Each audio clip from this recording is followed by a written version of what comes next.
Ce débat sur le budget est aussi, surtout peut-être, le moment de faire un bilan, celui de votre action à la tête de la ville. Sur un grand nombre de politiques, notre constat est très sévère. Que retiendront concrètement, par exemple, les habitants des quartiers Planoise, Battant ou Palan-Torchamps sur les sujets de sécurité qui les touchent au quotidien et dont ils souffrent ? Clairement, vous n'avez pas été au rendez-vous et nous déplorons que la sécurité soit sans doute le plus gros échec de votre mandat. Nous n'avons pas oublié l'ordre inacceptable qui a été donné, c'était en décembre 2022, aux policiers municipaux de ne plus intervenir près des points de deal. Vous avez supprimé les secteurs de la police municipale qui créent pourtant la proximité et le contact humain, pourtant essentiel. Nous regrettons une approche dogmatique sur la vidéoprotection alors qu'elle dissuade et résout toutefois un grand nombre d'affaires. Et nous notons la chute assez vertigineuse des effectifs de la police municipale suite à de multiples démissions. Les habitants de Battant nous disent qu'alors que leur quotidien est celui de l'insécurité, des trafics, des rixes,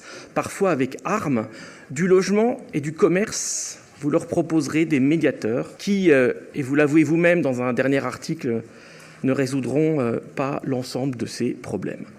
Quartier Battant, nous dénombrons 56 cellules commerciales vides. Je ne vous ai rarement entendu en parler.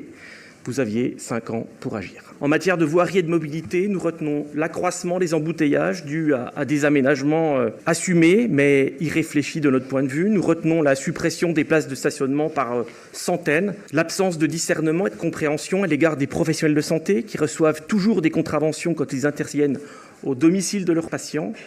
Malgré d'incessantes demandes d'habitants, l'offre de transport en commun ne s'est pas améliorée dans les quartiers. Sur le plan économique, pas un seul mètre carré de zone d'activité créé en 5 ans pour installer des entreprises ou des artisans. Et sur le plan du logement, alors que la demande est forte, l'objectif de construire 500 logements par an n'est pas atteint. Enfin, vous avez pris unilatéralement la décision d'éteindre en début de mandat la citadelle.